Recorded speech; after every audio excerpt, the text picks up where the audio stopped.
Preseason hype has arrived. Injuries are already shaking the fantasy community. Rookies are making big plays. Players are scoring touchdowns again. And ladies and gentlemen, we are 26 days away from NFL kickoff and the 2025 fantasy football season officially starting. So let's break down 6 players that are skyrocketing up 2025 fantasy football draft boards. Let's start with running back Bucky Irving of the Tampa Bay Buccaneers, a player that, I really don't know if he could skyrocket any higher up draft boards. Already a player aggressively being drafted in the mid-second round with an ADP of 19.4 overall on the Sleeper app. And I don't think I need to really break down Bucky Irving. I'm sure everyone out there already has enough sense of what they expect out of Bucky Irving going into 2025. But we did get the update after the preseason matchup, or during the preseason matchup, I should say, between the Buccaneers and the Titans, that Rachaad White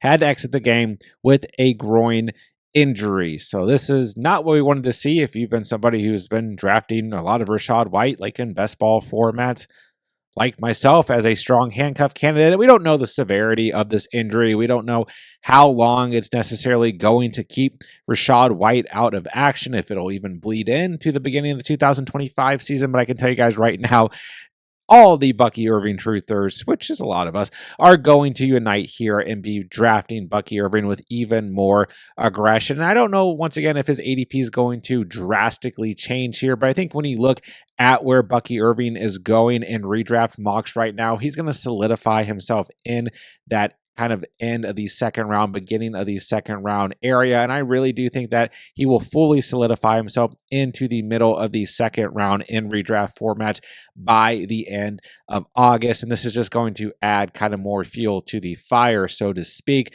Once again, don't necessarily need to break down Bucky Irving. Last year was the RB19 in fantasy points per game and finished as the RB13 overall in full PPR. You guys see these stats overall on the screen, and there's nothing to dislike here. This offense is going to be in the red zone a lot. They're going to score a lot of touchdowns, a lot of playmakers on this offense, with Baker Mayfield coming off of an MVP type caliber season. And last year we saw more competition in terms of total touches when it came to this Buccaneers backfield, with Rachaad White in the mix, and for 1 week Sean Tucker in the mix. And I will go ahead and note, Sean Tucker did look good in the limited action that he got in the preseason game as well, and he did end up scoring a touchdown. So maybe there will still be a little 1A, 1B action here, but we know clear cut and dry that Bucky Irving is the best running back on this team. And while I have been a huge Rachaad White truther throughout this offseason in terms of his late round value and his handcuff value, this is certainly a little bit worrisome. And at the end of the day, all it takes is an injury like this to absolutely bump up a player in ADP. And I think Bucky Irving is going to be a player that will be drafted in the middle of the second round and no later come the end of August. All right, and speaking of strong handcuffs getting injured in preseason action, we also saw an injury to running back Taj Spears of the Tennessee Titans. Carted off with a leg injury against the Tampa Bay Buccaneers in that same matchup. And at the time of recording this, the severity of the injury is unknown, but I do believe that this is going to add to the draft capital of Tony Pollard, and we will see him move up a bit in ADP, currently sitting at an ADP of 76.1 on the Sleeper app. And this is another kind of late round running back in the dead zone of running backs, so to speak, that I've talked a lot about through the course of the offseason, that I've been a fan of. And to be fair, I've also liked Taj Spears as a strong handcuff option, but the knock on Taj Spears has been his availability through his first 2 seasons in the NFL, dealing with, some major injuries in college. Did play in 17 games in his rookie season, but then last year, just 12 total games played. And while he was a true league winner last year, weeks 15 through 17, now we're kind of getting the use, or what we're used to in terms of Taj Spears and the normal treatment, right? At least in the limited career that he's had. But in terms of Tony Pollard, who last year averaged 12.5 fantasy points per game, was the RB21 in fantasy football. And although it didn't really necessarily always feel like it, he was pretty solid. We go back to last year, he only gave you single-digit fantasy performances 5 times and then missed week 17. So all in all, gave you double digits a majority throughout last season. Just didn't have a crazy high ceiling because the offense wasn't great, led by Will Levis and Mason Rudolph. But now we go into 2025 with rookie quarterback Cam Ward. He put together a nice drive in this same matchup in preseason. Saw some good flashes from Cam Ward on a solid drive that resulted in a touchdown, and that touchdown was scored by Tony Pollard. So kind of the combination of things here. Taj Spears, injury, carted off the field, and then a drive that led to a touchdown by Tony Pollard. Guys, it's preseason hype. That's all it takes for people to start to say, hey, I like that guy in the 7th round or the 6th round, and he is the perfect RB2 for my team. So if you've been kind of used to being able to draft Tony Pollard in those later rounds, just keep in mind this is a player that could see a shift in ADP and start to move up a little bit. And if the injury to Taj Spears is considered serious or deemed serious, I should say, I definitely think we could see Tony Pollard move up a round or so in overall ADP. So keep your eyes peeled. And at the end of the day, I still think Tony Pollard a very good value where he's going currently in 2025 mock drafts. In terms of a rookie hype train at the running back position that you may or may not have already been on this offseason, well, all it took for Trayvon Henderson to absolutely explode in overall ADP in fantasy football was for him to take the opening kickoff of his preseason debut against the Commanders all the way for a 100-yard touchdown and show, all the reasons why he was such a great draft prospect at the collegiate level going into the NFL and put that to surface, right? This is a player that a lot of people already liked as like a later round running back sleeper with the potential to absolutely take over his backfield and have a very productive fantasy season down the stretch in a Mike Vrabel offense that's going to run the football first and foremost. And he's in line to take over Ramondre Stevenson in this offense. And now we saw that speed on display, a lot of his collegiate attributes on display. And this is a player that is absolutely being targeted more aggressively in fantasy drafts than I have seen move up in ADP over the weekend. Outside of the 100-yard kickoff return that he had, he did have 1 rushing attempt for 18 rushing yards, and he caught all 3 of his targets for 12 total yards. So definitely also showing his capability of receiving work in this offense as well. But I do suppose it should be noted that Ramondre Stevenson still rushed 7 times for 36 yards as well and still had some sort of involvement, obviously, in this offense. So I am in on Trayvon Henderson. When we look at mock drafts right now, he's still kind of going like in the 5th round area based on his ADP, around an area where guys like David Montgomery or James Conner may go, and then other rookies like RJ Harvey for the Broncos may go as well. But then I've also seen drafts where Henderson's going in front of all those guys listed. And I will say on Underdog specifically in best ball formats, Henderson is going or is being drafted a little bit more aggressively, so to speak. So listen, the hype train here for Henderson, I don't think is going to slow down throughout the course of the preseason at all, and he absolutely exploded right onto the scene with his first ever NFL touch. And I think that hype train is definitely here to stay. So if you've been targeting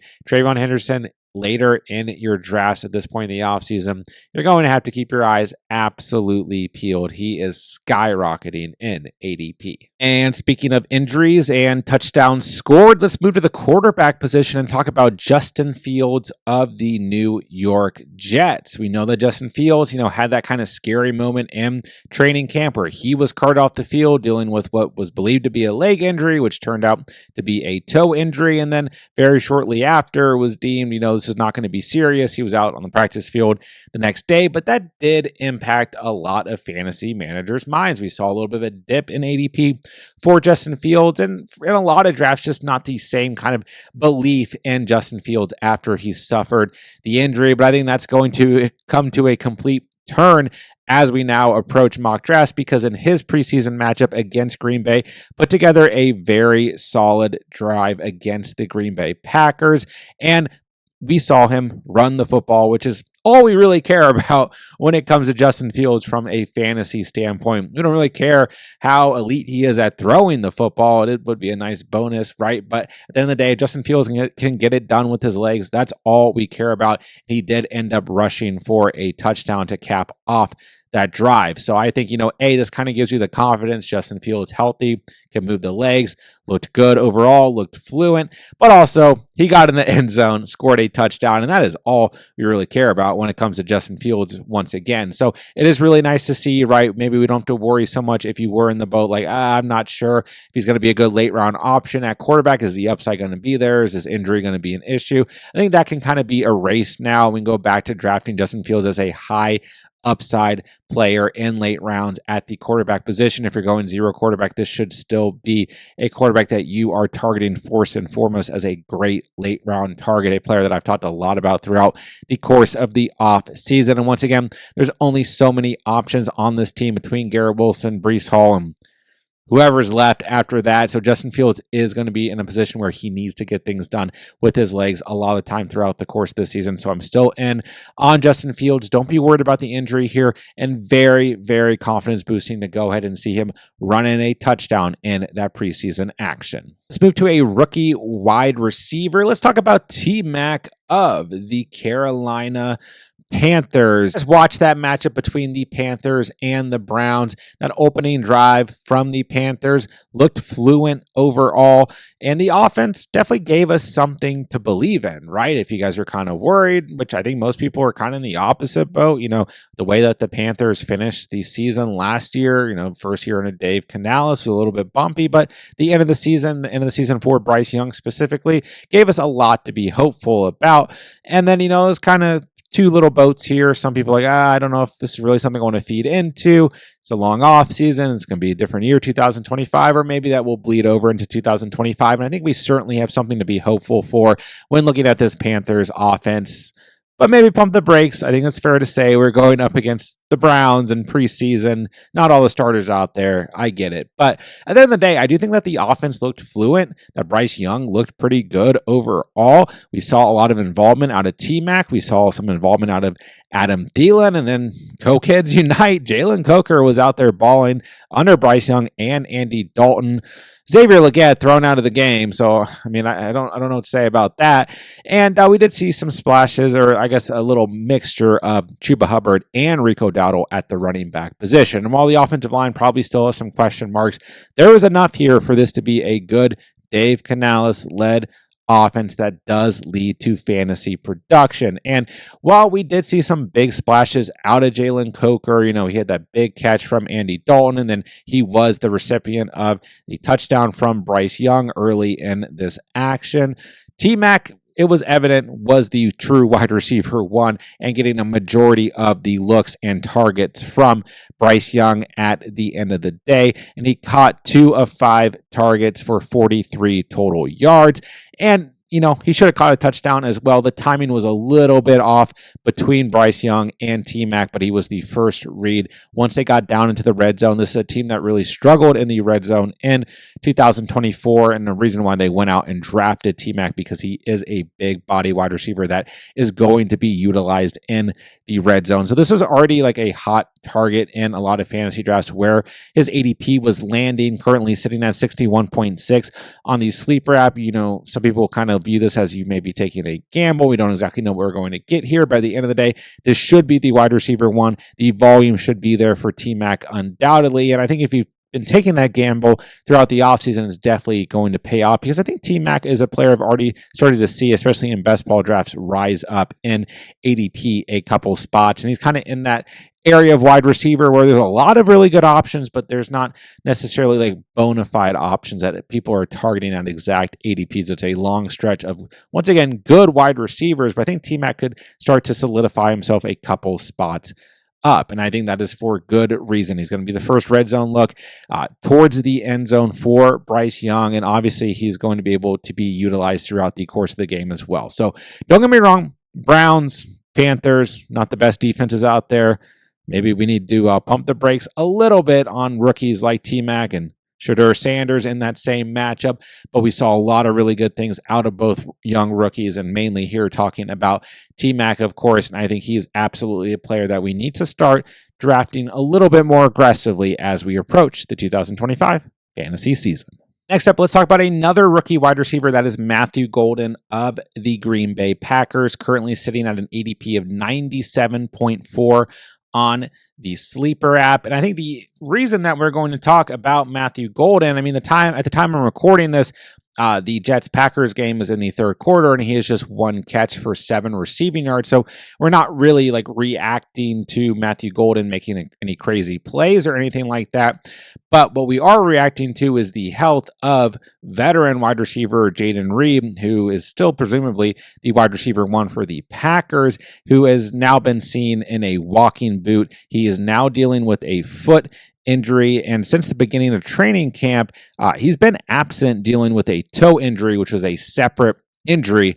Now he's dealing with a foot injury. And while throughout the course of the offseason, I have liked Jayden Reed at his ADP, this makes me really worried about Jayden Reed. This could be, one of these like veteran things that happens, and it's a nothing burger by week 1 or by early in the season. But I think certainly this is also something to be pretty worried about. It doesn't sound great. And there is, at the end of the day, a reason why Matt LaFleur and the Packers went out and spent a first-round pick on Matthew Golden. This wide receiver room, between Romeo Doubs being in his final year of contract and the injuries across the board here to players like Jayden Reed, like Dontavion Wicks, who is also dealing with a calf injury, who did not play in the preseason opener against the Jets, and then like the ghost of Christian Watson, who knows if he's going to play this year or not. I mean, there's a need for the wide receiver position on this team undoubtedly, and that is where Matthew Golden comes in. So no matter how you feel about it, Matthew Golden has a shot to be the true wide receiver 1 for the Packers, which has been some people's belief throughout the entirety of the offseason. But now we're at a point where that's really starting to look like reality, and the worst case scenario can come in and compete for that wide receiver 2 spot from Romeo Doubs. So at the end of the day, once again, we're seeing just enough writing on the wall here that Matthew Golden, even if it doesn't happen, in the first month of the season, as the course of the season goes on, Matthew Golden can come in here and be a productive player who is giving us fantasy production week in and week out. So once again, not reacting to anything crazy that Matthew Golden did in that preseason game, but we are looking at the health of Jayden Reed. And I can tell you guys already, from being in a lot of mocks, from being in a lot of underdog drafts, throughout the course of just Saturday alone, Matthew Golden is a player that people are going out and drafting with more confidence. So if you've been used to taking him in later rounds, we could truly see his ADP start to take a true bump upwards. Keep your eyes peeled. Matthew Golden could be a true upside late round steal in 2025 drafts. Let's end the video with a veteran wide receiver. That's Keenan Allen, now back with his former team, the LA Chargers. And I am telling you guys, I mean, Keenan Allen was a player who I was taking at the end of every single underdog draft for the past couple weeks. We talked a lot about this on our streams throughout the past couple of weeks. Once Keenan Allen gets signed, whether it's to Washington or San Francisco or to the Chargers, different teams, different scenarios, it doesn't really matter. He's going to see a tick in ADP. And I have watched him over the past week or so on Underdog specifically go up round by round by round by round. And his sleeper ADP still sits at 205.3 at the time of recording this, but I'm telling you, on Underdog, I've seen him be drafted as early as pick 133. He is being viewed undoubtedly as the wide receiver 2 for the Chargers, and kind of going in that range where we see other wide receiver 2s, maybe with some question marks, go. But I really think that we could see Keenan Allen be drafted even higher than that over the next week or so. I mean, when you look back to last year, Keenan Allen was the wide receiver 34 in full PPR and the wide receiver 31 in fantasy points per game. And he only played in 15 games total last year. And at the end of the day, he's coming into a system that, while it is, now under Jim Harbaugh, this is still a system that he is used to, and a system that at the end of the day, he played in terms of playing with Justin Herbert at the quarterback position. So there's already some chemistry there. And don't get me wrong, there are other names on this team at the receiver position that I don't think are completely dead in the water. I still think Quentin Johnston, call me crazy, can have some sort of role on this team. Then we have the two rookies between Trey Harris and Keandre Lambert-Smith, who could have some sort of role on this team undoubtedly. And we still have two okay tight ends and Will Dissly and Tyler Conklin, not to mention the running back Omarion Hampton, who is obviously also rising crazy in ADP over the past couple of weeks. It could have a role in the receiving game here. But Keenan Allen, I think, is undoubtedly the wide receiver 2 on this team. And I don't think it's a knock to Ladd McConkey's fantasy value if you guys are curious about that. But I do think that Keenan Allen is a solid player to go out and draft at whatever ADP he's currently at. If it starts to get too out of hand, maybe we'll start to reconsider things. But in terms of a late round wide receiver who could still have a lot of fantasy impact, even if it's a bit bumpy, a bit up and down, as a solid flex option, I think Keenan Allen could certainly be a solid flex option throughout the course of the season. A team that's now going to be forced to throw the football more with Rashawn Slater now slated, no pun intended, to miss the entirety of the season, and Joe Alt having to shift over as a starting tackle. But at the end of the day here, I'm not panicking about the Chargers. I know there's been some panic here. Keenan Allen, let's stay on topic here. I think is going to be a solid option for you guys as a late round wide receiver, and I've definitely seen him move drastically up in overall ADP. So make sure if you guys have been taking him as a late round target, that you continue to keep your eyes peeled on his current ADP. That'll do it for today's video. There are 6 players skyrocketing up 2025 fantasy football draft boards, and we're going to keep you guys completely peeled on all of the names to pay attention to as the preseason continues and as we get closer and closer to the 2025 fantasy football season. If you guys are new here, this is all we do here all year long: free fantasy football content, redraft, dynasty, and best ball. If you guys are into that, be sure to subscribe on the way out. If you guys have any fantasy football questions whatsoever, drop them in the comments down below. I'll get back to you guys as soon as I can, and make sure to check out these 2 playlists whenever they do pop up on the screen to check out more of our 2025 fantasy football content to help you guys get prepared to dominate the upcoming fantasy season. And with that, I'll say thank you guys so much for watching and or listening, and remember, you saw it here on The Catch.